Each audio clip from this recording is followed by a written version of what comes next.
Well, I'm Chris, and this is my buying used Nitro RC. This is a Jato that I got off of eBay. The guy messed up somehow with the shipping. I paid $113 for this, and I told him I'd sell him $25 if it checks out. So in these videos, when you see the car picture like this, we're going to be doing speed runs when it's all complete. If you see a workbench, it's going to be more of a tech video or inspection video like this. We have a body shell. This is in very, very, very good shape.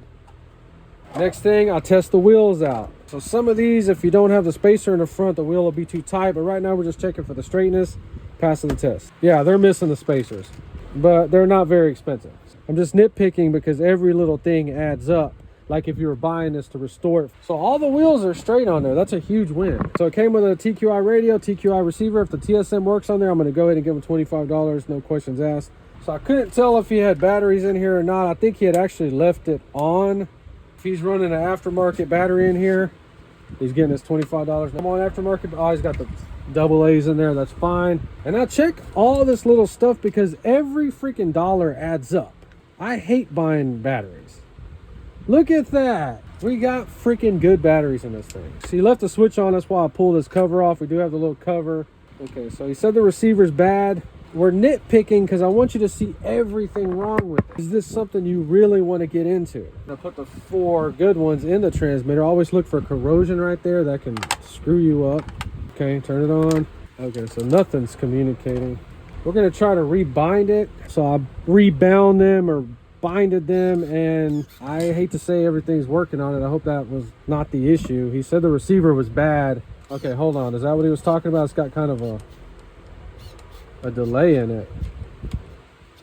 Oh, maybe the receiver is bad. Okay, so we're just going to put a TQ in it for right now. Let's see if this works. All right, so his was working at first, but then it would slowly stop working. So let's see. It's his servos. His servos are bad. Let's go back with his TQ. Oh, I didn't throw it in the freaking trash, did I? All right, so let's get 2 servos.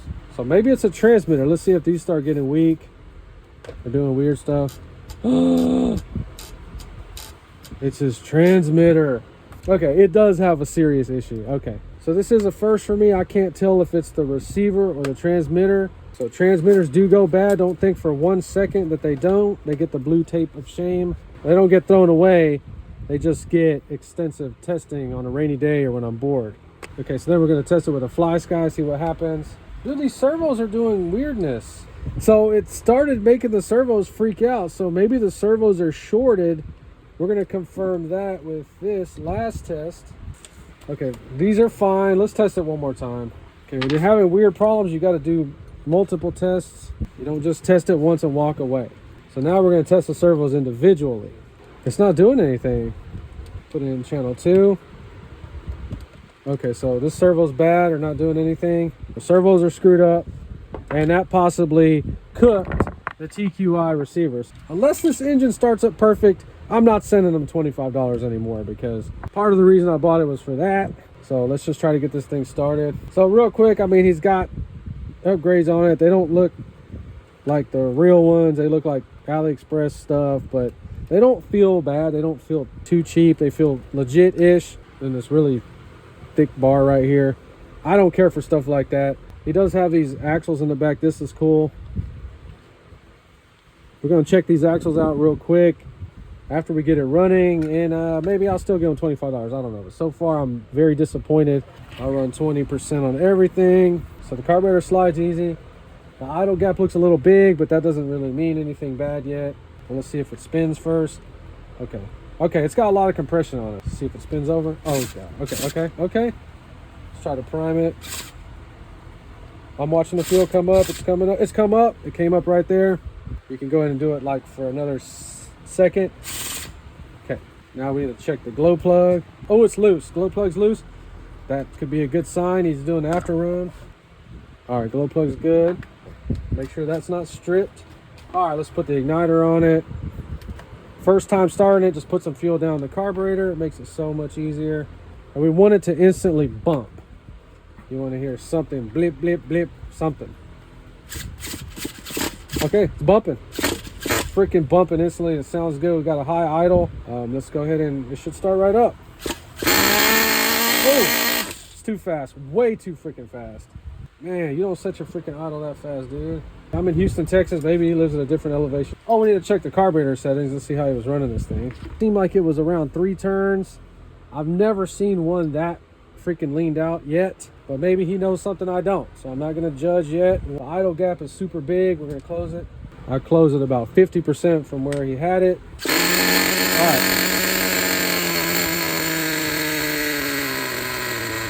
All right, it's dying. So let's give it some more air. Notice we're not giving it any throttle. We shouldn't have to give it throttle. Okay, until it sounds a little better.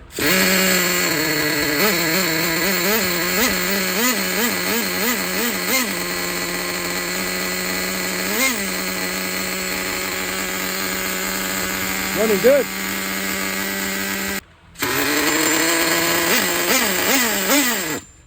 Okay, so it was running at first a little bit. Let's pull the fuel line. Maybe this has got some gummed up crap in it. The guy said the receiver was the only thing wrong with it. He said everything else was perfect.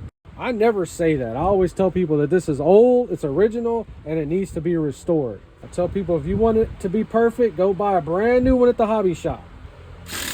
Ooh, okay. What the hell's going on? The carburetor's gummed up then. Yep, you know, because I haven't noticed it start squirting it out. Yep. Carburetor's gummed up, so let's take this piece off. So when you prime it, you want it to kind of bubble up through there. That's why I always pull the air filters off. Let's see if it'll bubble up through there. Okay, there it goes. I don't know if you can see it spraying. So now we're primed for sure. Hopefully that's the issue. Ooh, come on, come on, come on.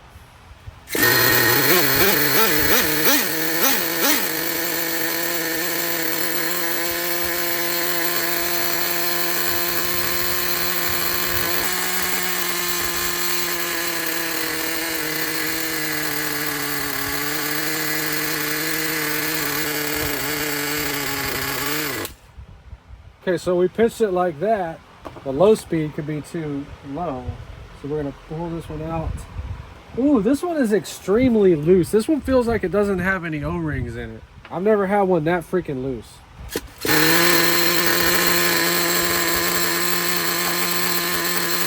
All right, I think we fixed it.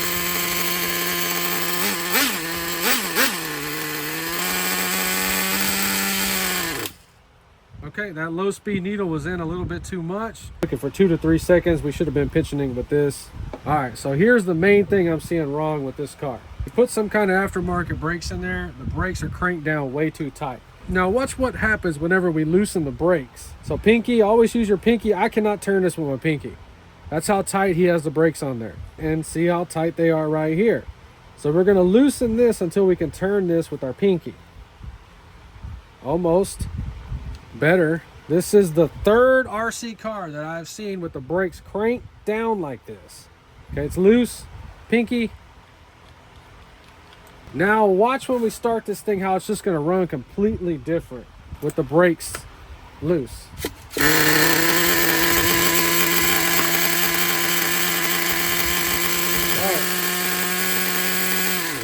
Okay, see with the pliers, the pinch test works much better.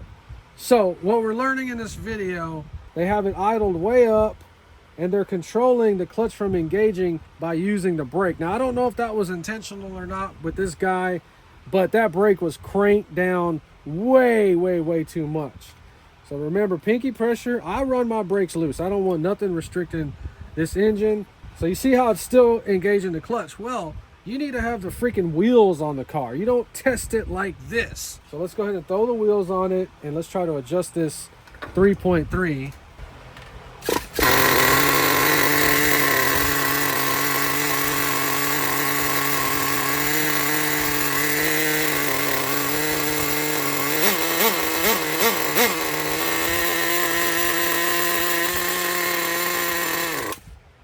Okay, so you saw that right there. So I'm going to turn out the low speed some more.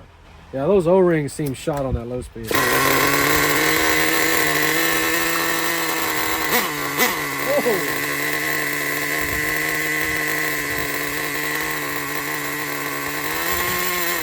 There you go. He had that low speed in about a full turn too much. Now everything sounds right. Everything starts up really good. The idle's good. It's lower than it was. And like I said, I'm not bashing the dude in any way. That's not what my videos are about. All right, so unfortunately, I'm going to pass on giving him the $25. I'm not even going to send him a link to this video like I said I was. We're going to have to put some O-rings on that carburetor. We need 2 servos. We need a receiver and possibly a transmitter. So this one did come with a Traxxas wheelie bar. So that does help in its favor a little bit. We got these axles on the back. I'll have to look those up and see if they're legit or some kind of AliExpress. The back freed up a whole bunch. It was super duper tight at first. The slipper clutch is in there crooked. Let's check that out real quick. It was crooked because it's missing a pad or shoe. So he had it run down, so this gear was on there all crooked. These aftermarket axles, I can't tell anything about the brand, but they seem to check out okay. So AliExpress steering stuff on there. This looks like AliExpress. These do look like the Traxxas ones. Hopefully I can buy them just for the back. Weird shock tower brace thing. Check this out right here from my Jato build with the upgrades. Oh, we got the front arms to put back on there. Sway bars, we got everything for this. So we are going to be able to save this car 100%. If the servos would have been good, this would have been good on it, I'd probably be giving them that $25, but unfortunately, my final verdict is this is what I paid for. It's a $113 car. So this is one of those Jato 3.3s that would have popped up on eBay for $250, maybe $300. And how would you feel if you paid $250, $300 for this and then found out all the issues? This thing is not running right either. It's gonna have to be screwed with, the carburetor taken apart. I'm gonna go ahead and take the whole engine apart and clean it. I don't play any games with it. But we have slipper clutch issues. That's $10 right there. A weird brake. I guess we'll just leave that in there. So we can put a crappy servo here. So we're gonna go ahead and say about $40. We need a good steering servo in here. So the TQI is kind of expensive. These are about $40 new. So you can find this 50, 60, 70, up to $100. But the average person, especially if you were buying this to restore it, you would have been way better off saving your money and going buy a brand new one. If you enjoyed this video, please like and subscribe, and thanks for watching.